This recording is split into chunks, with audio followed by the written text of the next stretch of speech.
Cette semaine à l'émission, directement du pays des cloches à vaches et du fromage troué, on accueille un BDiste suisse et directement de son bureau obscur du Verbe Média, on reçoit Benjamin Boivin. Tout ça pour parler de bande dessinée. Bref, on n'est pas du monde.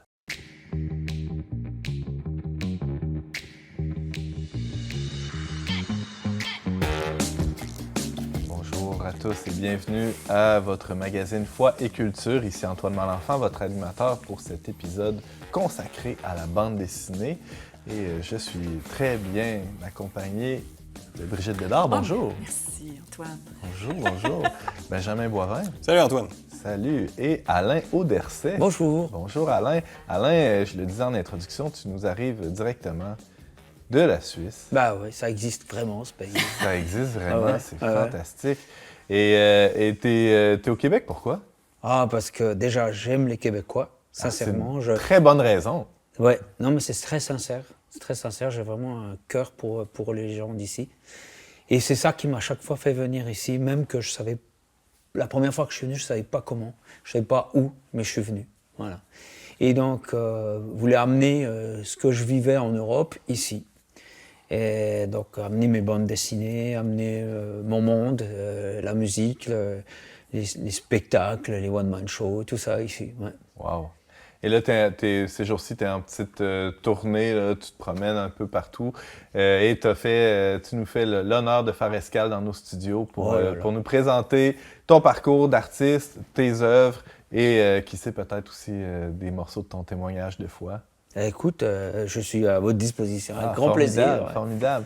Alors aujourd'hui, on parle de bande dessinée surtout. C'est quoi votre rapport à la bande dessinée? Brigitte, tiens, je sais que quand j'étais jeune, je regardais des bandes dessinées, genre Tintin, Astérix, c'est quoi Lucky ta Luke. première BD, mettons, t'en souviens-tu? Je pense que c'était Quick et Fluke. Ah oui! Oh mon Dieu. Oui, Quick et Fluke. J'étais très jeune. Et puis, après ça, ça a tourné autour d'Astérix, Tintin et Lucky Luke.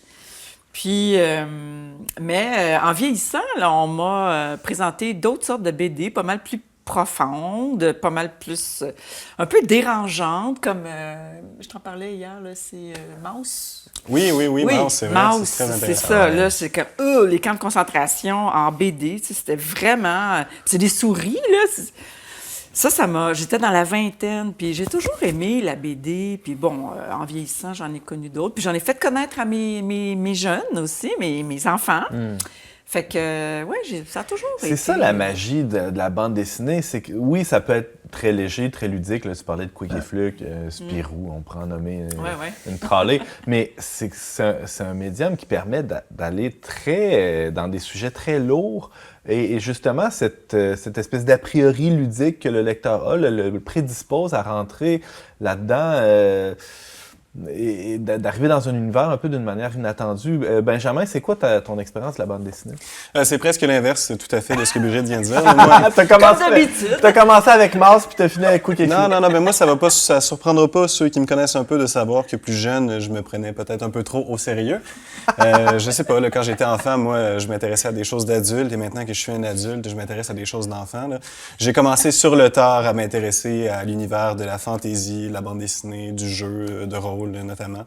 Et puis c'est dans les quelques dernières années là, que j'ai vraiment plus développé mon contact avec la bande dessinée. Là, dans tous les genres, là, j'aime la bande dessinée franco-belge classique dont Brigitte parlait, là, les Astérix et Tintin de ce monde. De fait, moi, je suis de ceux qui croient que Tintin, malgré une apparente simplicité, c'est quand même une œuvre qui a une certaine profondeur. Évidemment, il y a des formes de bande dessinée plus contemporaines, très variées là, aussi, avec lesquelles j'ai été en contact. Là. C'est sûr que, bon, si on veut aller jusqu'au fond de l'affaire, je pense que pour les Québécois qui nous écoutent, qui ont connu Ciné-Cadeau à Télé-Québec dans le temps des fêtes, ben ça, c'était le moyen d'entrer en contact avec les Astérix, Lucky Luke et Tintin de ce monde. Là. Donc, si je recherche un peu plus loin dans mon passé, c'était ça. Mais vraiment, pour moi, c'est plus dans les récentes années. On aura l'occasion là, tout au long de l'émission de nommer, on va faire du name dropping en masse, de nommer nos coups de cœur, d'aller même un peu plus en profondeur dans certaines œuvres. qui nous ont marqués. Alain, je serais curieux de savoir, ça a été quoi ton premier contact? La première BD que tu as lue, peut-être? Est-ce que tu t'en souviens? La première, c'était Pezzi, mais vous ne pouvez pas connaître, hein, ça vient du Nord. Après, j'ai connu plein d'autres trucs, quoi, ouais. Puis là, maintenant, je suis passionné de manga. Et puis, je pense que ça en ressent dans ma dernière BD, qui était Asphaltia, où même si c'est une allure de franco-belge, la manière de conter est très manga. Et je trouve très intéressant de découvrir de nouvelles choses, d'être à l'écoute de ce qui se passe, d'être à l'écoute des cœurs des gens d'aujourd'hui, tu vois. Uh-huh. Et puis, donc, je suis une éponge, moi. Je suis une éponge. C'est formidable tout ça. Merci Alain, merci à vous deux aussi. Alors, plongeons justement plus avant dans l'histoire récente de la bande dessinée avec Benjamin.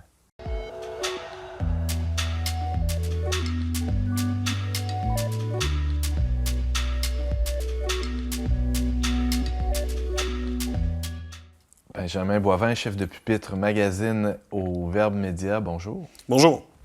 Benjamin, tu t'es plongé pour nous dans l'histoire de la bande dessinée. Qu'est-ce que tu as trouvé? Ben, la première chose, c'est toujours un peu amusant, les historiens, quand on leur demande de faire l'histoire de quelque chose. La première question qui se pose, c'est toujours, quand ça a commencé? Mm-hmm. Ou c'est quoi les grandes étapes, finalement, les grands jalons? Et puis, il y a différentes approches, il y a différentes manières d'essayer de comprendre les prémices, les départs de l'histoire de la bande dessinée. Certains historiens vont aller jusqu'à dire que dès l'Antiquité, en fait, on peut parler d'une certaine forme de bande dessinée, notamment, par exemple, dans les sculptures ou dans les bas-reliefs. Les Romains faisaient des colonnes très hautes où on voyait des bandes qui racontaient des batailles. Donc, la bande, elle monte avec la colonne jusqu'au ciel. Et puis, sur la bande, si on la regarde et qu'on la consulte avec une certaine connaissance de l'iconographie, on voit que la bande, elle raconte un récit, typiquement un récit guerrier. Donc, on voit ça chez les Romains ou chez les Grecs. Il y a des historiens aussi qui vont nous amener à regarder chez les Égyptiens, qui avaient des dessins en bande également, des dessins qui communiquaient non seulement un visuel, mais les dessins, en fait, ils communiquaient le langage, la langue égyptienne par les hiéroglyphes. Donc, il y a des historiens de la bande dessinée qui vont aller jusqu'à dire que finalement, la bande dessinée, elle a toujours existé, elle est indissociable de la pratique du dessin et de l'écriture. C'est peut-être un peu fort de café de dire ça, là. Ça peut nous aider à comprendre le passé. Évidemment, au Moyen-Âge, il y a toute la pratique des enluminures. Donc, en fait, le texte, dans son histoire générale, le texte a souvent été accompagné d'illustrations. Ouais. Mais bon, du texte accompagné... de la gravure aussi, avec l'imprimerie au 16e siècle. En fait, de façon intéressante, l'imprimerie, dans ses débuts, c'est plutôt un des moments charnières où le texte est dissocié de l'illustration. Parce qu'on n'est plus dans le registre de l'enluminure qui accompagne, selon la fortune de celui qui l'a commandite, très richement le texte, qui l'illustre énormément. On est dans un registre où on doit imprimer, le processus est très long et très coûteux, donc on est dans du lettrage, de l'impression, l'image est complètement dissociée du texte. C'est ce qui a donné l'habitude qu'on a aujourd'hui dans le roman, le texte de non-fiction. On a uniquement des lettres. Finalement, il n'y a pas d'illustration. Les illustrations, c'est pour les enfants. C'est le préjugé qu'on va avoir. Ouais. La bande dessinée telle qu'on la connaît aujourd'hui, vraiment, elle émerge dans le contexte de l'imprimerie. Donc, on a la gravure, on a tout ça. Mais au 19e siècle, avec le développement des médias de masse, avec le développement des journaux en France, aux États-Unis, un peu partout en Europe généralement, les journaux sont de plus en plus populaires. Même les classes ouvrières et la bourgeoisie vont les consulter. C'est des journaux qui ont des objectifs différents. En France et en Europe, en général, les journaux visent d'abord un public éduqué. Souvent, il s'agit beaucoup de politique, d'opinion. Aux États-Unis... C'est souvent des organes de communication des partis. Exactement. Aux États-Unis, les journaux sont davantage dans une tradition d'information. Ils rejoignent une population plus générale, souvent pas nécessairement aussi savante. Et là, il y a l'impératif de rejoindre, un impératif capitaliste, de rejoindre le plus grand nombre de lecteurs possible, et émerge progressivement un intérêt pour chercher à rejoindre un public plus jeune, puis également un public qui est intéressé davantage par des objets littéraires ou artistiques que par de la pure information. Est-ce que c'est à ce moment-là qu'apparaissent les bulles? Est-ce que c'est ça qu'on appelle aussi les phylactères? Je pense que c'est les fameuses bulles là, qu'on associe au monde de la BD. Un mot d'ailleurs qui a plusieurs significations. J'en discutais avec... Oui, hier, je disais... Moi, je vois des longues franges. Non, mais c'est le boîtier que les Juifs hassidiques mettent sur leur front avec une ganse de cuir pour avoir toujours la parole de Dieu en tête. Donc, ça s'appelle un phylactère. Je disais, t'es sûr que les bulles comme ça s'appelle des phylactères? Fait qu'on a découvert ça hier. Ben oui, c'est un mot qui en fait plusieurs significations savantes. Là. La signification pertinente à notre discussion aujourd'hui, c'est évidemment la bulle. Donc, à la fin du 19e siècle, on peut identifier ce qu'on appelle souvent le premier créateur de bande dessinée ou le fondateur de la bande dessinée, un Rodolphe Töpfer, un Suisse. Je ne sais pas si je prononce bien son nom. Quoi qu'il en soit, souvent, c'est cet individu-là qu'on décrit comme le premier créateur de bande dessinée parce qu'on a des images en séquence, dans des cases, sur des planches, avec du texte qui sert un propos narratif. Et d'ailleurs, la bande dessinée, souvent, peut-être durant le début du 20e siècle, on l'associe à un produit essentiellement pour les enfants, une forme inférieure de littérature. Et pourtant, Goethe, qui n'est pas la moindre des figures littéraires, lui avait été exposé à ça et trouvait ça génial. Donc là, c'est comme le fondateur de la bande dessinée. Assez rapidement, à la fin du 19e, début 20e siècle, on voit apparaître dans des traditions bien distinctes aux États-Unis et en Europe, des pages de bande dessinée dans les journaux. Aux États-Unis, c'est plutôt le comique. Là. On peut penser par exemple à Garfield ou Charlie Brown. 3 petites cases dans le journal tous les jours avec une espèce d'histoire un peu caustique, comique, qui se suit, mais pas trop non plus. Et puis, dans le monde européen, on voit aussi l'émergence de suppléments aux journaux, des suppléments qui sont destinés à la jeunesse et qui racontent des histoires par l'entremise de bandes dessinées. Le plus souvent dirigé vers les jeunes garçons d'ailleurs, quoique il y a tout un marché de la bande dessinée pour jeunes femmes qui émerge dans les années 20 et dans les années 30. La période de l'entre-deux-guerres, d'ailleurs, est charnière. Ouais. C'est un grand moment de développement pour le monde de la BD. D'ailleurs, c'est une période de développement importante pour plusieurs grandes traditions de bande dessinée. Ça fait plusieurs fois que je fais référence. Je vais essayer de poser des distinctions. Donc, il y a vraiment le comique à l'américaine qui a donné lieu à ce qu'on connaît aujourd'hui, notamment les super-héros. Là. Donc, ça, c'est vraiment une tradition américaine très importante. Exactement. Donc ça émerge dans le courant des années 30. Là, ça devient très important dans la culture populaire.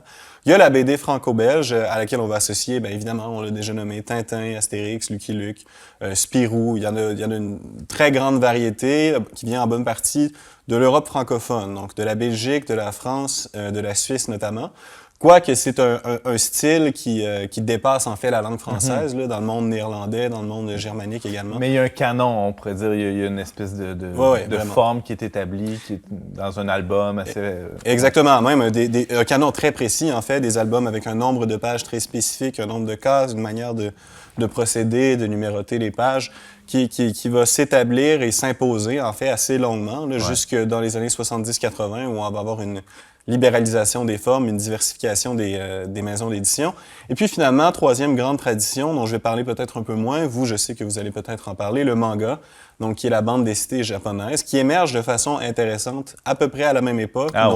Prémisse au 19e siècle, montée en puissance à partir de l'entre-deux-guerres, grande popularisation dans l'après-guerre. Et ces 3 formes de bande dessinée aisément reconnaissables, là, on peut mettre un Spider-Man, un Tintin, puis un manga l'un à côté de l'autre. Et puis on a une idée générale de ces 3 grandes traditions-là qui sont tout à fait différentes les unes des autres, mais qui vont vraiment devenir assez populaires durant la même période, dans la décennie qui précède la Deuxième Guerre mondiale. OK. Je vais peut-être parler davantage de la tradition franco-belge, qui est peut-être la plus connue de nos... Mais c'est quoi un manga? En quelques mots, là, toi, t'en consommes, toi, t'en fais. C'est quoi un manga? Comment on pourrait décrire ça pour les gens qui n'ont jamais vu ça ou lu ça? Un manga, je pense qu'on est plus à décrire le mouvement, on est plus à décrire les sentiments, à s'attarder sur ça, alors que dans la franco-belge, on n'est pas loin parfois d'être une illustration. On ne va pas au fond des choses pour ça. Tu vois, Donc, du coup... Mais c'est la forme du dessin aussi, non? Je trouve. C'est plus une photo dans le franco-belge? C'est plus une illustration plus figée, non? Alors, ça dépend toujours des auteurs, mais c'est plus... Moi, je trouve intéressant dans le manga cette possibilité d'aller dans les sentiments avec le dessin, s'arrêter sur un regard un peu plus longuement, sur un coup de poing, le geste, sentir le mouvement alors que normalement t'es figé, mais en fait, Ça ressemble un peu plus au cinéma d'animation, d'une certaine manière. Le mouvement est très dynamique. Oui. Puis il y a moins le texte. Dans la BD franco-belge, on le voit très bien chez Tintin. Je vais utiliser cet exemple-là parce qu'il est très connu. Il y a énormément de textes, en fait. Lorsqu'on lit une bande dessinée de Tintin, ça prend un certain temps, comparé à un manga où souvent les pages se suivent assez rapidement parce que on est beaucoup axé dans l'illustration du mouvement, de l'émotion. On voit plus dans le manga. Ressenti, beaucoup plus. Ouais. C'est ce qui me décourageait quand j'avais 10 ans. Moi, je voyais un Tintin, je me disais, il y a bien trop de mots. Mais c'est vrai, ça m'épuisait juste d'ouvrir la page puis de regarder ça. Mais je dirais que c'est plus intellectuel, puis le manga plus émotionnel. Ah ouais.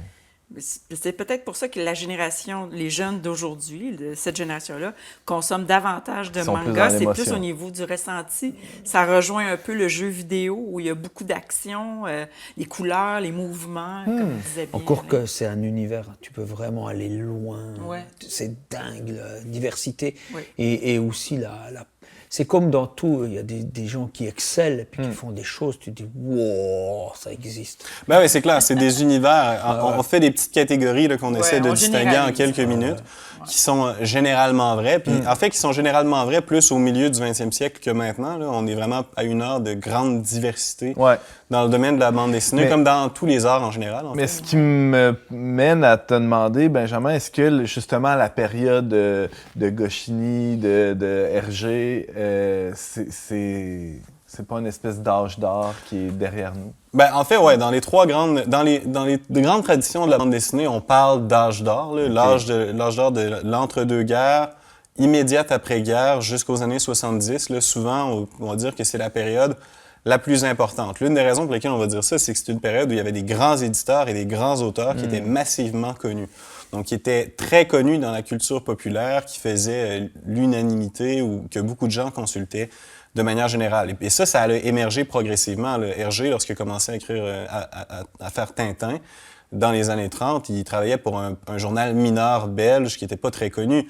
Mais des grands auteurs comme ceux-là sont devenus extrêmement importants. C'est la même chose aux États-Unis avec la bande dessinée de super-héros, le comic, où on assiste à un phénomène culturel de masse. À partir des années 50, 60, et particulièrement des années 70-80, il y a une diversification, donc il y a de plus en plus de genres différents, de manières de faire de la bande dessinée différentes, mais il y a certainement une moins grande prédominance de grands auteurs, puis une moins grande prédominance de maisons d'édition majeures. Le marché devient plus éclaté. Qui donnent des cotes. Donc le marché devient plus éclaté.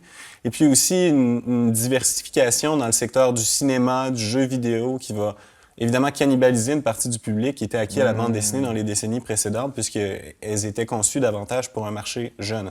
Maintenant, ça a aussi donné lieu à des bandes dessinées qui sont plus clairement dirigées vers un marché adulte.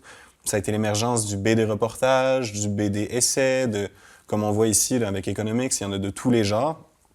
Donc, si on peut dire qu'en un certain sens, il y a un âge d'or de la BD dans les années 40 jusqu'aux années 70, d'une autre manière, on a affaire à un milieu artistique beaucoup plus libre aujourd'hui qu'à cette époque-là. Et quand même florissant, parce que, je veux dire, des gens qui vivaient de faire de la BD au Québec dans les années 70-80, je pense pas qu'il y en avait tant que ça, alors qu'aujourd'hui, il y en a. Donc, si l'âge d'or est derrière nous, l'époque d'aujourd'hui n'est pas triste du tout. Là. Ben oui, au Québec d'ailleurs en particulier, de fait, le marché était dominé dans l'époque dont nous parlons, les années 50, 60, 70, par la BD franco-belge, puis en partie la BD américaine. Mais il n'y a pas une énorme production de bandes dessinées comme pour la bière, on buvait de la bière américaine dans les années 70, 80, et puis là, c'est un peu la même chose. On a fini par faire nos affaires comme des grands. Non, alors qu'aujourd'hui, il y a des BDistes extrêmement connus qui font partie de la culture populaire et que bien des Québécois connaissent. Donc, on peut penser à Guy Delisle ou à Michel Rabagliati, là, qui sont probablement les deux BDistes québécois les plus connus. Rabagliati qui fait... Tu les connaissais déjà? Ils sont pas si connus. Ils sont connus des Québécois, en tout cas. Michel Rabagliati qui fait la série Paul, donc Paul à Québec, Paul par-ci, Paul par-là. Faut que tu découvres ça, c'est vraiment bon. C'est très communicatif de fait de la culture québécoise puis des particularités d'une certaine génération de Québécois aussi à laquelle Michel Rabligiati appartient.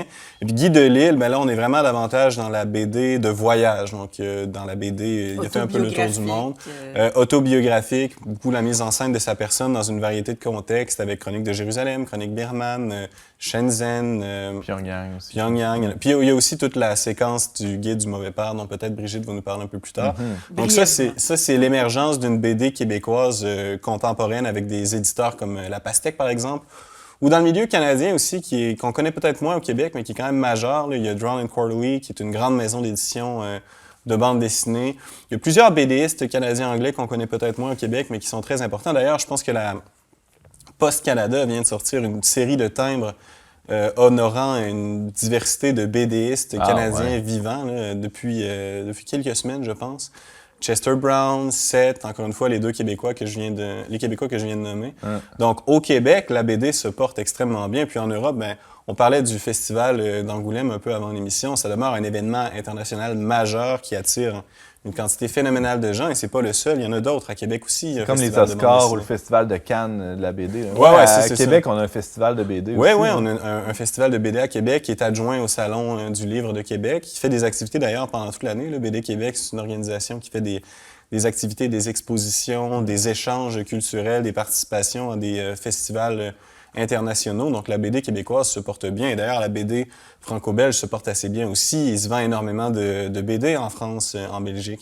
Et aux États-Unis, la bande dessinée des comics, qui a été vraiment l'élément culturel majeur de l'âge d'or, ben, continue de dominer l'espace culturel à travers le cinéma. Ben ouais.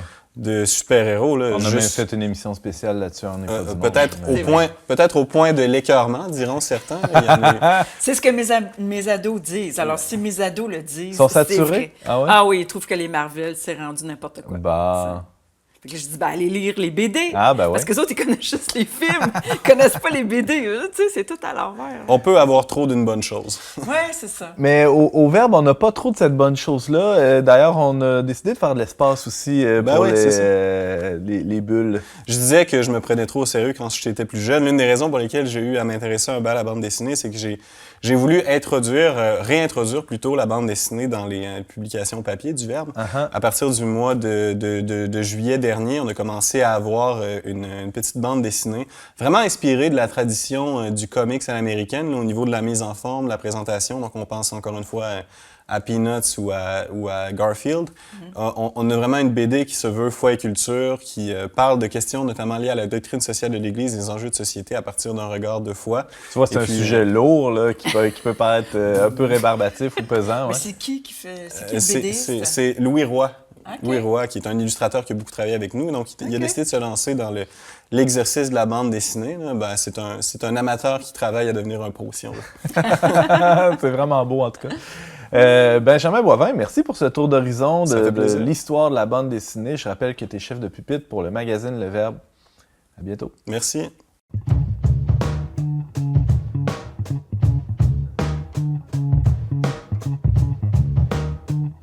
Alain Auderset, bonjour et bienvenue On n'est pas du monde. Merci, merci. Très heureux de te recevoir. Alors, tu fais de la bande dessinée depuis une vingtaine d'années, c'est juste? Je rajouterais 10 ans. Aïe, aïe, aïe, le temps file. Faudrait que tu mettes ton site web à jour, alors. Quand tu fais trop, tu n'y arrives plus.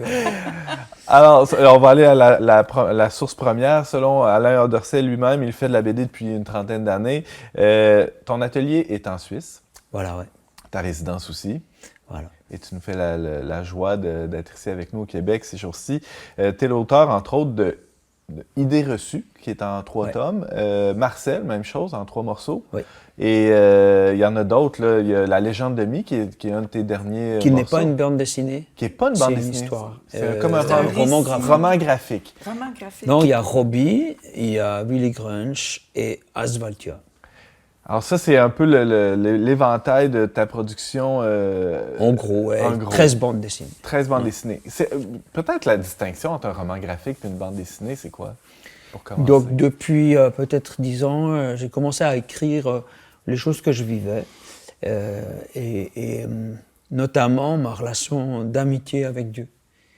Pour moi, Dieu n'est pas un truc religieux. C'est vraiment quelqu'un que j'ai appris à connaître.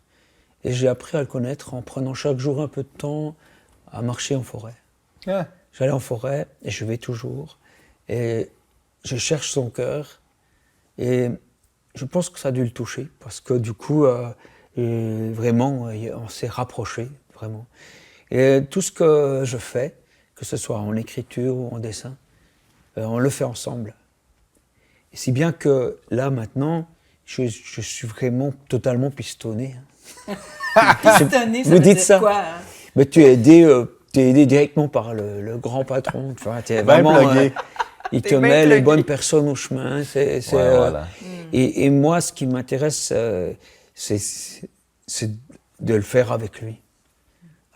C'est tellement bon de sentir sa présence. Juste pour te dire, par exemple, à Svaltia, j'ai donc tout le scénario qui est fait. Je sais pour tous les 6 ou 7 albums à venir. Là, je sais, enfin, au total, ce sera un total. Je sais ce que ça va être, mais je parle de ça en forêt avec lui. Et le Seigneur me dit, regarde, je vais te montrer ce que ça pourrait être aussi. Et puis tout à coup, il me montre un autre aspect de l'histoire et je me dis, oh, c'est génial, mais ça me détourne un petit peu, ouais, mais ok. Et ou bien j'ai eu un rêve une fois. J'ai rêvé d'une double page. Tiens, je vous la montre. Je l'ai eu en rêve. Et c'était pas dans mon histoire. On voit tout plein de voitures qui courent. C'est-à-dire, c'est le monde qui veut gagner, qui veut aller de l'avant et tout ça, avec juste une voiture là au milieu, qui arrive pas à suivre parce qu'elle est pas comme les autres, tu vois. Ça ressemble à moi, ça, en me rendant au bureau ce matin. Là. Dans ma petite voiture, j'essayais de suivre, puis je n'étais pas capable. Continue. J'ai eu ça en rêve, et j'ai dit « Waouh, c'est génial !» Et j'ai littéralement copié l'image, et ça a ajouté un chapitre de plus dans mon histoire, et ça a donné une dimension de profondeur à la BD, et puis c'est vraiment lui, quoi. En plus, il n'y a pas d'enjeu de droit d'auteur avec lui. On peut copier, ça va. Non, de toute façon, ça le dérange. On est dans un monde, la nature était de lui, c'est impressionnant comment on peut être profond dans cette nature, déjà avec l'infiniment petit maintenant, mais même toutes les nouvelles découvertes, rien qu'avec la forêt, quand maintenant les scientifiques se sont rendus compte que en fait, les arbres communiquaient à travers des gaz, à travers les racines, c'est impressionnant. Les champignons, on est dans un monde, on n'a pas fini d'admirer ce qui a été fait par le Créateur. Et du coup, moi, je suis un de ces fervents admirateurs, adorateur de tout ça, et je fais les choses avec lui, et j'ai l'impression que Dieu continue de créer même des mondes parallèles qu'on les fait ensemble, tu vois. C'est comme un père qui aime passer du temps avec son fils, avec un de ses enfants, et puis on vit ça comme ça. Et je reçois des témoignages de gens qui sont touchés par quelque chose qu'il y a dans la BD, dans le livre, mais vraiment profondément, et c'est pas moi, c'est lui. Toi, t'es un vecteur, ça. On est les deux, quoi. Mais du coup, je reçois des témoignages, mais c'est vraiment... je suis juste admiratif. Je dis, ça c'est... Moi, ça, je peux pas faire. Il y a cette bande dessinée, c'est la première que j'ai sortie. OK, idée reçue. Qui traînait dans un bureau, là, dans un foyer. Et puis, les gens la lisaient pas. Puis, cette famille a eu beaucoup de disputes jusqu'au point de s'entre-déchirer. Et un jour, quelqu'un l'a sorti et l'a mis sur la table, a été bouleversé par ce que ça parle, tu vois. Et ça a créé un changement et cette famille s'est réconciliée autour de cette BD. Je reçois des témoignages de ce genre-là. Et c'est pas moi je peux pas faire ça. Même si mes idées, elles sont bonnes, ça reste de l'écran sur du papier. Mais c'est lui, quoi. Et c'est ce que je veux. Et c'est ces moments invisibles dans la forêt, tu vois. Tu dis, je lisais dans un de tes livres, celui sur justement la promenade en forêt, que l'atelier n'est pas très loin de la maison, dans le même building, ça se peut-tu? Building. Ouais, alors c'est une vieille baraque qui... d'ailleurs, ça c'est le tome 3, on voit, c'est une porte, et puis c'est la porte dans un arbre. Et puis la maison, elle est... carrément, moi j'habite au-dessus de l'atelier. OK. Donc l'atelier est au rez-de-chaussée, puis t'habites au-dessus. Voilà, ouais. OK. Et tu racontes que pour aller au travail, tu fais un petit détour et tu vas à la forêt pour ensuite revenir. Ah, c'est vrai que dans le temps, c'était séparé. Au moment où j'avais écrit le tome 1 de Rendez-vous dans la forêt, l'atelier n'était pas au même endroit. Et je disais, c'est mon raccourci. Et en fait, c'est un raccourci qui me prenait du temps, mais qui me faisait gagner du temps intérieurement.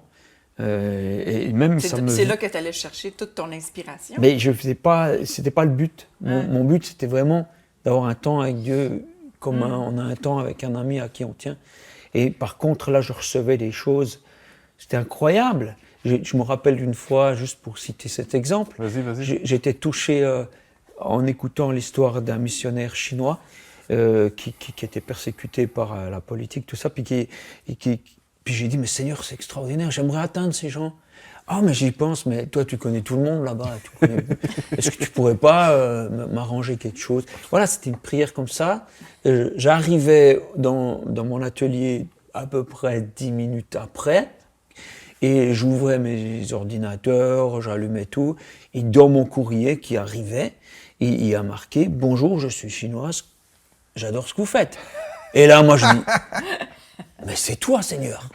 Ah, c'est toi, je t'ai reconnu. » Et c'est comme ça que j'ai parlé avec cette personne qui est une Chinoise à Paris, qui m'a dit qu'elle aimait ce que je fais. Puis moi, j'ai dit « Mais c'est incroyable, je viens de parler à Dieu. » Puis de fil en aiguille, mon livre est sorti en Chine. Voilà. Wow. Et parce qu'elle me dit « Ah, mais moi, j'ai justement une amie qui va avoir un éditeur et tout ça. » Et voilà, c'est arrivé, quoi. Et moi, mais c'est merveilleux pour vivre cette relation avec Dieu, tu vois, où c'est vraiment lui qui est là, qui marche devant toi, qui marche avec toi. Et les témoignages de vie bouleversés, tout ça. Et en te laissant guider comme ça te donne...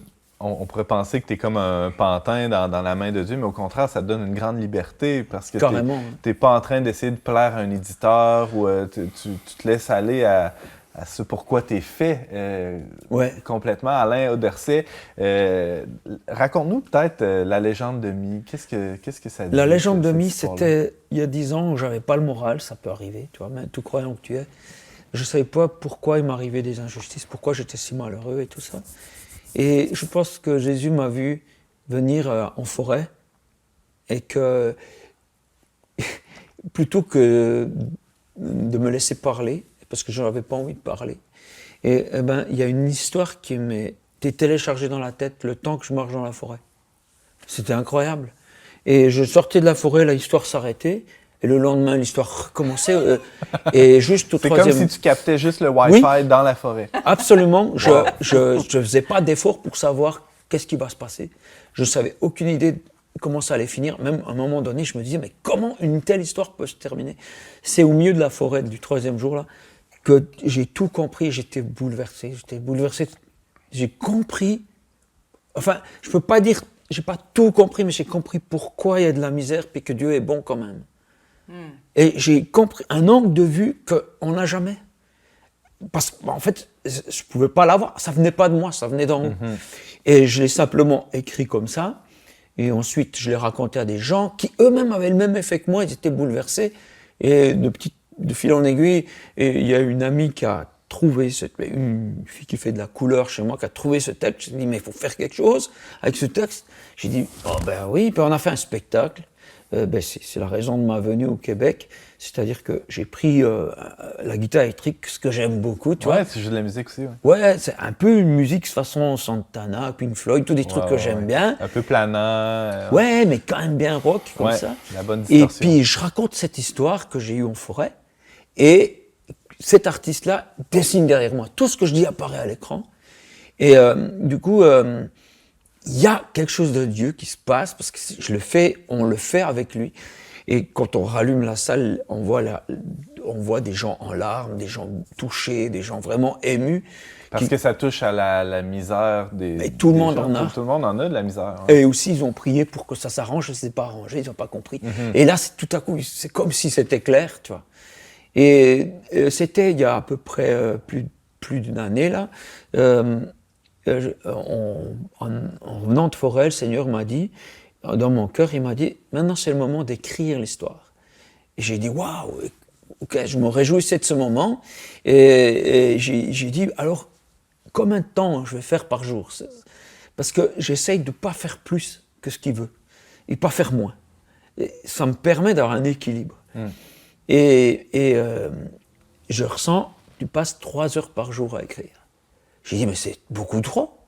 J'ai déjà toute l'histoire. Il répond rien, mais je le sens sourire. Et j'ai pris 3 heures, j'ai fidèlement pris 3 heures. Et en fait, je raconte l'histoire qui se passe sur une île et je découvre le reste de l'île. Je découvre qu'en fait, c'est plus vaste, que c'est plus profond que l'histoire que j'avais reçue en forêt. Et en écrivant, les détails j'étais ému du moment d'écriture. Je ne savais pas ce que j'allais écrire et ça me venait. Et j'avais vraiment l'impression de le faire avec lui. Et du coup, des gens m'écrivent en me disant qu'ils ont ce sentiment d'être assis près de Dieu, au coin du feu, exactement le sentiment que j'avais, et qui était triste de se dire, le livre se termine. Et j'ai dit, non, il ne se termine pas, tu peux avoir cette conversation avec Dieu tout seul, là où tu es, forêt ou pas forêt, hein, c'est-à-dire c'est un moment tranquille où tu parles sincèrement, tu parles sans maniérisme, vraiment, tu t'efforces à parler. J'allais dire, c'est presque insultant de dire ça, comme à une personne. Mais c'est une personne, Dieu. C'est pas juste une énergie, c'est plus que ça. C'est quelqu'un qui chaque fois qu'il s'est présenté à nous, a dit qu'il était comme un père, comme une mère, comme un fiancé, comme toutes des relations qu'on puisse comprendre entre nous, qui sont extrêmement fortes. De grande proximité, oui. Ouais. Alain, tu parlais de l'atelier. T'es pas seul dans cette boîte-là? Au début, j'étais seul, donc oui et non, parce que ma femme, elle a accepté cette vie, qui était une vie, on ne savait pas de quoi on se nourrirait le lendemain. On n'avait pas personne qui nous engageait. Personne n'avait fait ce que je faisais avant. Donc personne, même pas les éditeurs, parce que le problème, c'est que si j'allais chez un éditeur chrétien, il me dirait « Oh là, on peut pas dire ça dans... » Puis j'allais chez un éditeur... non, mais tu vas chez un éditeur non-croyant, normal. Idée reçue, puis des fois, on a l'impression de se retrouver chez Gottlieb, là, où il y a quelque chose d'abrasif un peu là-dedans. Ouais, c'est pas mauvais du tout. Mais non, mais c'est ça qui est bon! C'est vraiment les influences que j'avais en BD, tu vois, Möbius, après coup, tout ça, tous ces gens. Et puis, du coup, je fais ça, j'essaye de faire la BD que je rêverais de trouver. Mais ce que je faisais n'existait pas, donc j'ai sorti en auto-édition. On m'a dit que si tu vends 2000 BD en francophonie, c'est considéré comme succès. J'ai demandé à Dieu, qu'est-ce qu'on fait? Il me dit 5000. J'ai dit, mais Seigneur, ok, je t'obéis. J'étais voir l'imprimeur, je veux pas un sou. J'étais voir l'imprimeur, j'ai dit, je veux le meilleur. Je veux le meilleur papier, la meilleure impression, cousu, avec le fil rouge, cartonné. Qu'est-ce que vous pouvez faire de mieux? Et j'ai oublié de lui dire que j'avais pas un sou. Non, mais littéralement, j'y ai pas pensé. C'est un oubli pratique. Et c'est que je me suis rappelé à la maison, je me suis dit, mais c'est que ça coûte tout ça. Ça t'a évité de lui mentir, cet oubli-là. J'ai plié le genou. J'ai plié le genou, puis j'ai appelé le père. J'ai dit, en fait, depuis le début de cette histoire, on est ensemble, fais quelque chose. Et voilà qu'un homme que je ne connais pas, qui m'a vu une fois parler à un endroit, alors que je n'étais pas populaire, mais il m'a dit, j'étais chez moi en train de prier, et je t'ai vu en vision, je t'ai vu. Qu'est-ce que je dois faire? J'ai dit, mais t'es qui? Et il me dit, moi je travaille dans une entreprise américaine. Je dis, oh bon, américaine, finance-moi le livre alors. Pour moi, américain, voilà, c'est ça, je suis manager. Voilà, américain, argent. Il a eu un petit silence. D'habitude, ça suffit à les chasser définitivement, hein, ces gens-là un peu mystiques. Puis il m'a rappelé, il m'a dit, c'est ok, je te prête l'argent, tu me rembourses à mesure que tu vends tes livres, sans intérêt, tout. Alors, on a imprimé 5000 livres. La télévision nationale s'est pointée à l'atelier alors que je pensais que c'était impossible. Mais je les ai quand même appelés, mais tremblants, hein, je les ai appelés. Ils sont venus. Coup de pub incroyable. J'ai pas voulu ça. J'y suis pour rien, je vous promets. Mais au moment où sort ce reportage, il y a 2 avions qui foncent contre une tour aux États-Unis. Mon livre sort le 11 septembre 2001. Et tout le monde en Suisse pense que c'est la 3e guerre mondiale qui débute. Allume la télé et avant le journal, il y a Bibi. J'ai jamais eu un taux d'audience. Le pays n'a jamais eu un taux d'audience pareil. Mes livres sont partis. Les 5 livres des ans. Ouais. Là, j'ai pas voulu ça. Ça s'invente pas un truc comme ça. Non, c'est ça. Mais je me dis, un jour, mon livre leur fera du bien. Je me dis, un jour, il est sorti en anglais, mais là, j'ai encore pas d'éditeur. Mais je sais qu'il y a, il y a un truc qui va se passer. Et je suis dans l'attente, comme dans plein de choses dans ma vie. Et donc, on a vendu tout en 3 mois. On a dû rééditer. On a rendu à 80 000 livres vendus pour quelque chose qu'un éditeur n'aurait dit, ça ne marchera pas parce que il n'y a rien de pareil. Ça coche aucune case, ça rentre nulle part. Ouais. Tout à coup, Dieu apparaît dans un monde moderne avec un langage qui correspond à un monde moderne. Et en fait, il n'a pas changé. Il a toujours été le même, mais il est adapté à la culture du moment. C'est Marcel aussi qui s'adapte à la culture du moment, la série Marcel. Marcel, ouais, alors donc ça c'est le tour. Ça parle aux gens, qu'ils soient croyants ou non. Là, ouais, alors moi je vise pas les croyants, moi je vise mes potes qui ne le sont pas. Je les aime, mais ils sont bien paumés, je dois dire. Parce qu'ils se disent, ouais, l'important dans la vie, en fait, tu réfléchis, ils font que répéter ce qu'on leur a dit dans les pubs, de percer, de percer, mais pour aller où de devenir riche, mais pourquoi faire? Tu peux rien prendre avec toi. Et puis en fait, il y a pas de sens, ils sont perdus. Comme Marcel, tu vois, on le voit sur une route, on sait pas où il va. Puis lui, il sait pas, mais il y va. Et ben du coup, j'ai proposé Marcel et Billy Grunch dans des magazines qui n'étaient pas du tout religieux, tu vois. Et puis poser des questions, de temps en temps la thématique de Dieu, ça faisait jaser. Donc j'étais souvent rappelé à l'ordre. On n'ose pas parler de Dieu dans notre monde. 2 pas en avant, 1 pas en arrière. Ouais, mais je me suis fait. D'accord, ok, pas de problème. Puis voilà, puis je revenais quand même à la charge. Mais c'était bon enfant, ouais. Et puis, ben voilà, ça permet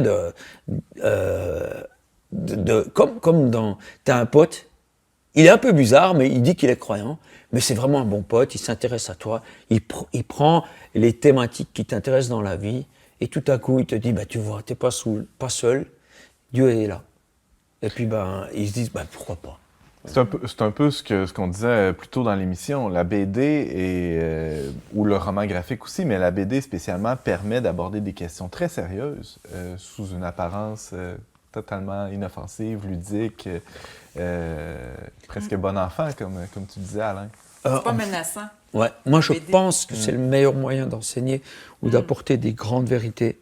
C'est que quand on est en mode, je veux vous dire, maintenant c'est l'école, maintenant on va étudier, on va avoir un diplôme, les gens en fait inconsciemment se ferment, ils se mettent en pression. Ouais, en mode performance. Puis ça transpire. Faut que ça rentre. Mais en fait, plutôt qu'ouvrir les portes, ça les ferme intérieurement parce qu'il y a des peurs. Par contre, tu dis, maintenant on va se divertir, tout s'ouvre. Et là, tu dis des grandes vérités et ça passe. Et moi, j'adore ça, de pouvoir apprendre des choses en rigolant, quoi, en passant un bon temps. Et c'est ce que je veux faire. En fait, Dieu sort de tout ça et c'est tout dans la bonne humeur. Ça ouvre jusqu'au fond du cœur. C'est ça qui est intéressant. Aussi, c'est aussi pour ça que j'ai fait des one-man shows. Parce que les gens déjà que c'est un langage actuel, mais les gens sont ouverts, ils disent, on vient rigoler, tu vois. Et ils viennent et ils font ça, tu vois. Et toi, tu peux vraiment... et bien, du coup, ils sont étonnés aussi que Dieu, tiens, il peut être là. On pensait qu'il était dans des endroits pour les vieux, là, tu vois. puis il est là. Il est là aussi. Ouais, carrément. Ouais. Il est partout, hein? Il est partout, mais tout le monde n'en est pas conscient. Non, c'est ça. Et Dieu est beaucoup plus proche des gens qu'on le pense. Il est beaucoup plus proche. C'est ce que dit la légende de Mi, celui-là, là. Ça dit vraiment ça. C'est un homme d'abord un enfant, qui doit porter une misère, là, puis qui est attaché à une chaîne, qui ne comprend pas. Parce que dans l'île où il y a un roi qui est extrêmement bienveillant. Comment il peut permettre ça? Et en fait, il se rend compte que, je ne veux pas spoiler, mais il se rend compte que derrière le rocher, ce roi l'attend pour souper avec lui. Et une amitié naît. Et puis, finalement, à la fin, il comprend pourquoi il doit traverser tout ça. Mais on se rend compte que, en fait, Dieu est très proche des gens. Et souvent proche des gens qui ont la misère, tu sais. Et on a une fausse idée de Dieu. On pense que si Dieu est là, alors tout va bien. Donc, on va réussir, on va avoir de l'argent en masse, tout ça, mais on se rend pas compte qu'en disant ça, on est influencé par des pubs et que c'est pas la réalité. Et que c'est souvent dans les moments difficiles qu'on grandit le plus, qu'on s'approfondit le plus, qu'on se retrouve soi-même, qu'on retrouve ce qu'on aime, que nos carapaces se cassent, et puis qu'on apprend à être proche des autres, à l'écoute des gens qui sont peut-être distants avant, mais on les comprend mieux parce qu'on a traversé ça. Ça nous rend plus accessible, exactement. Alain Auderset, c'est passionnant. Avez-vous des questions pour Alain? Brigitte, je te voyais. Non, j'ai pas de questions, je savourais. Non, je suis restée accrochée sur l'aspect ludique. C'est que quand on est petit, quand on est enfant, on apprend en jouant. Mais c'est comme si on oubliait ça en vieillissant. On a cette capacité d'émerveillement aussi. Oui, puis quand on apprend, même pour nos ados à l'école, même les éducateurs, je me dis, ça serait peut-être bien de ramener le jeu, le plaisir dans l'apprentissage. Je trouve qu'on apprend beaucoup mieux quand c'est avec plaisir. Eh bien, dans Rendez-vous de la forêt, donc il y a 5 tomes, dont le tome 0. Puis, c'est beaucoup question de désapprendre. Jésus a dit, personne n'arrivera au ciel s'il n'a pas un cœur d'enfant. Et donc on se dit, ah mais non, on pensait qu'on doit être de plus en plus responsable, mais c'est pas du tout ça. En fait, on doit réapprendre, rien qu'un exemple, mais physique, c'est que de bien respirer quand on fait du chant, par exemple, on l'apprend qu'il faut respirer avec le ventre. Ça nous donne du coffre, et puis c'est comme ça qu'on vit mieux. Mais avec l'âge, on respire avec l'estomac, c'est dû au stress. Donc tu vois, la preuve qu'il faut redevenir un enfant, pas devenir bête, c'est pas ça, c'est pas d'être niaiseux, là, mais c'est de ça, apprendre à s'émerveiller des choses, à réapprendre à voir, on voit plus les beautés, on voit plus ce qui compte. Un enfant, il sait que ce qui compte, c'est ses proches. Un adulte, il pense que c'est son salaire, tu vois. C'est tellement faux, puis c'est la mort qui te rappelle que c'est ça qui est faux, quoi. Et donc, du coup, je trouve qu'on a beaucoup à désapprendre. Mais ça demande un démontage des choses, puis passer par une autre voie pour grandir. La confiance, par exemple. L'enfant qui peut se jeter du haut d'un mur parce qu'il sait que son papa l'attrapera. C'est vrai qu'en grandissant, on voit des trahisons, on voit des lâchetés, tout. Mais auprès de Dieu, il est toujours là. Apprendre à se lâcher. Moi, j'apprends énormément par cette vie à lâcher prise.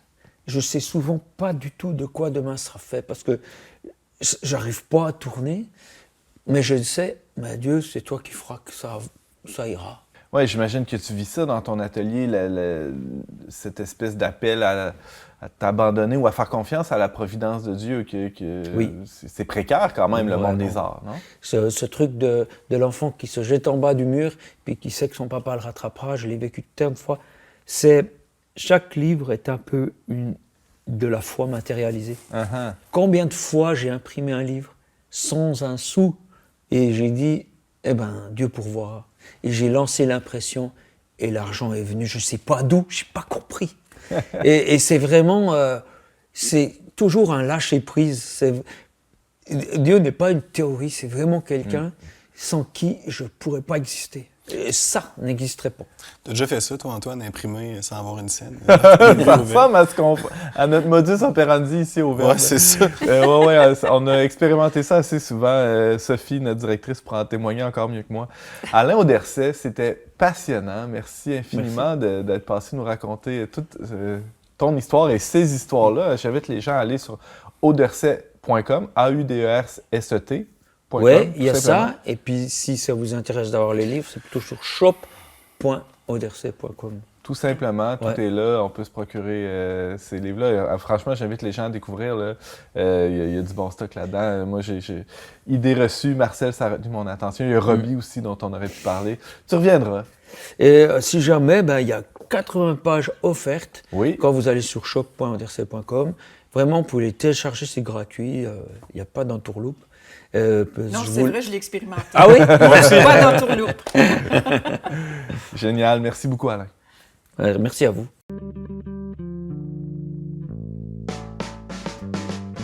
On n'est pas du monde est une émission produite par l'équipe du magazine Le Verbe. Pour vous abonner gratuitement et recevoir 8 numéros par année, visitez leverbe.com/abonnement. C'est déjà presque tout pour cet épisode sur la BD, mais il faut avoir des exemples, des noms, des suggestions. Ceux qui nous Brigitte. regardent vont pouvoir voir les BD, mais je vais Ceux qui nous écoutent, il faut Ceux qu'ils aillent qui nous regarder. écoutent, ben voilà, c'est ça. Moi, je suis plus visuelle, qu'est-ce que vous voulez. Mais je veux simplement partager quelques BD que j'ai chez moi à la maison. Mes petits coups de cœur, des grands coups de cœur, mais bon, voilà. Alors, mon premier coup de cœur, c'est Guy Delisle, qui est on en a parlé tout à l'heure, c'est le BDiste québécois qui parle de choses vraiment très profondes qui m'ont vraiment bouleversée. Ouais. Surtout dans Chronique de Jérusalem, comme ça. Le premier, juste, tu rouvres ça, là, la première fois que j'ai lu ça, là, les premiers dessins, là, il est dans l'avion, il s'en va en Israël, puis là, son petit bébé à côté pleure, puis là, il y a un monsieur qui prend soin de son bébé, puis là, il se rend compte qu'il y a un numéro de tatoué ici, puis c'est un survivant de l'Holocauste. Ça commence comme ça, première page. Wow. Fait que c'est ça, tout le long, c'est ça, Guy Delisle, puis ce que j'aime, c'est que c'est des dessins assez minimalistes, mais un texte, pas beaucoup de texte, mais des phrases punch, là, ça te rentre dedans. Fait que Chronique de Jérusalem, moi, c'est mon préféré. Mais il y a aussi le guide du mauvais père que toi, tu m'avais fait connaître. Tu m'avais dit, Brigitte, je vais acheter ça pour mon mari. C'est tout moi, ça. Tu voulais apprendre à devenir un mauvais père? Je voulais que mon... J'ai pensé à Hugues, oui. C'est ça. J'ai présenté ça à Hugues, il n'a pas vraiment aimé ça. J'ai dit, tu vois, il faudrait que tu te lâches lousse un peu. Mais non, lui, il est très by the book. Fait que, bon, c'était pas son bag. Mais vraiment, moi, c'est mon petit coup de cœur. Rapidement, pour démontrer le talent incroyable de Guy Delisle, un de ces derniers, c'est S'enfuir, où ça raconte une prise d'otage pendant 4 ou 500 pages. Il se passe rien. Ils sont entre 4 murs. Le gars, il est accroché à un calorifère, il ne peut pas bouger. Il se passe rien. Mais c'est captivant. Tous mes enfants l'ont lu d'un couvert à l'autre, presque d'une traite. Ah, c'est ça. Mais c'est ça, Alors, Guy Delisle, c'est ça le talent. Il a vraiment un talent incroyable. Ouais. Puis, bon, on parlait des mangas. Alors, moi, la première fois que je suis tombée sur des mangas, c'était la Bible. Non! Je te dis, toute la Bible au complet. Puis c'est comme ça que j'ai fait connaître la Bible à mes enfants. Bon, parce que moi, quand j'étais jeune, la seule affaire que je connaissais de la Bible, c'était Jésus de Nazareth, là, le film de 6 heures. De Zeffirelli. De Zeffirelli. Je suis tombée là-dessus, j'avais 9 ans. J'étais comme, wow, qu'est-ce que c'est ça, tu sais. On n'a pas vraiment eu d'éducation religieuse, mais je me disais, c'est quand même le socle de notre civilisation, la Bible, là. On est quand même dans un monde occidental judéo-chrétien. Puis je trouvais que c'était important que mes enfants ils connaissent la Bible, puis comment les... La grosse base. C'est ça. Alors, on a commencé avec Jésus, avec Manga le Messie, qui est en fait le numéro 4. T'as pas commencé par le début? Non, j'ai commencé avec Jésus. Fait que c'est permis, on peut faire ça. Ouais. Éternel rebelle. Ben, tu sais, pourquoi pas, tu sais, le gars qui arrive, Jésus, tu sais, tout ça. Mais au début, c'est vraiment tous les 72 ou 73 livres de la Bible qui sont en 5 volumes. Okay. Donc, tu as la mutinerie, qui est le début, la Genèse. Le malin qui se rebelle contre Lucifer qui veut rien savoir, puis qui tente Adam et Ève. Mais les dessins sont géniaux. C'est vraiment un vrai manga, là. sais. Puis c'est ça, Lucifer, il est vraiment séducteur sur les dessins. Ève, regarde, c'est une beauté fatale. Check-là comment qu'elle pitoune. Bon, c'est ça. Puis t'as les magistrats qui sont les rois, puis tout ça. Les juges. Ensuite, les messagers, t'as les prophètes, tous les livres des prophètes. Puis c'est ça, après ça, t'as le Messie, Jésus. Et ensuite, la métamorphose, qui est, ben, tous les actes des apôtres, l'Apocalypse, puis tout le kit. C'est vraiment trippant. Wow. Moi, mes enfants, ils ont aimé ça, Ils ont tous aimé ça. C'est comme qui le créateur de ça? C'est qui? C'est une japonaise. C'est une japonaise, oui, ouais. C'est ça. Je ne saurais dire son nom. Quel est son nom? On mettra toutes les infos sur oui, c'est ça, tu le mets de spot. On le mettra en sur notre... c'est ça, dans la description sur YouTube. C'est ça, son nom sur est Facebook, comme en ça. japonais ici. Là, bon. Je n'ai pas le japonais encore. Bon. Une autre affaire qui est moins... Bon, ça, c'est pas très deep, là, mais c'est Miles Morales, qui est le Spider-Man portoricain qui est dans un autre multivers. Donc, c'est un ami... Je suis largué. T'es largué, mais c'est parce que moi, j'ai des ados, là. Et des jeunes adultes. Puis Antoine n'est pas dur à larguer. Merci, en fait, ils m'ont initié à tout ce monde des multivers, des Marvel, tout ça. Ça, ce que j'aime Bon, c'est pas un texte très profond, c'est assez superficiel, mais les dessins, c'est du Marvel, puis c'est des belles valeurs. Quand même. C'est du Marvel, là, c'est des valeurs humanistes et tout ça. Mais ce que j'aime, c'est qu'il y a là-dedans un lien avec le cinéma. Tu as la BD et tu as le jeu vidéo qui va avec aussi. Le jeu vidéo, il est vraiment... C'est de l'art, là. Je te l'ai dit, là, c'est de l'art. Fait que c'est la rencontre de ces trois univers-là, Oui, c'est pas mal comme ça que ça se passe maintenant. Ouais. Il y a Alain, que je sais qu'il va faire un jeu de table, un jeu de société. Oui, alors ça va sortir cet automne. C'est ça. À partir de quel livre tu m'en parlais? Asvaltia. Ah, c'est ça. Donc, à partir de... C'est ça, je trouve que c'est... ça va ensemble. C'est comme des arts qui s'entrecoupent. Puis, comment faire découvrir l'histoire à mes enfants? Souvent, nous, on y est allé par la BD.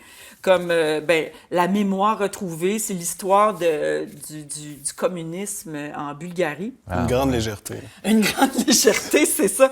Mais des dessins c'est très ténébreux. C'est très à la mode. Là. Ça me fait penser beaucoup au Seigneur des Anneaux. Là. Okay. C'est assez nocturne là, comme atmosphère. Comme c'est très à la mode aujourd'hui, toute cette atmosphère-là. Puis, c'est ça démontre comment le régime communiste a vraiment anéanti tout un peuple entre la Première et la Deuxième Guerre mondiale et dans les années 50. Mais c'est ça. C'est une bonne idée de faire passer l'histoire aux ados ou aux enfants là, par la BD. Moi, je réalise que mes enfants connaissent des pages d'histoire de la Révolution française. Je ne sais pas trop quel épisode. Bien mieux que moi, qui a suivi des cours à l'université sur ces sujets-là, mais parce qu'eux, ils lisent des BD et sont captivés par ça. Oui, puis ou sur YouTube, tu sais, moi, mon fils a appris l'anglais en jouant à un jeu vidéo. C'est comme ça qu'il a appris l'anglais, il est devenu bilingue. C'est pas à l'école qu'il a appris l'anglais. C'est ça, lâchez toute l'école. C'est ça. non, on dira pas ça, là, mais... Brigitte, merci beaucoup pour ces riches suggestions. On va tout mettre ça sur nos réseaux sociaux. Là. Les gens pourront aller se procurer ça si ça a piqué leur curiosité. Évidemment, on va mettre les liens aussi pour l'atelier Auderset, d'Alain Auderset qui nous a visités aujourd'hui. Merci encore, Alain, pour ta visite. Merci à vous. On était vraiment heureux de te recevoir. Benjamin, pour ton histoire de la BD, merci beaucoup. Ça me fait plaisir. Et Brigitte, on se dit à une prochaine fois. À la prochaine, oui. Merci beaucoup d'avoir été avec nous. Vous pouvez réécouter cette émission en tout temps sur les bonnes plateformes de rediffusion. Allez sur YouTube, Facebook, tout est là. Vous pouvez aussi partager cette émission autour de vous. Ça nous donne toujours un bon coup de main. Merci à Marianne Martin et Barthélémy Rieux à la réalisation technique de cette émission. Et je vous dis à la semaine prochaine pour un autre épisode d'On n'est pas du monde.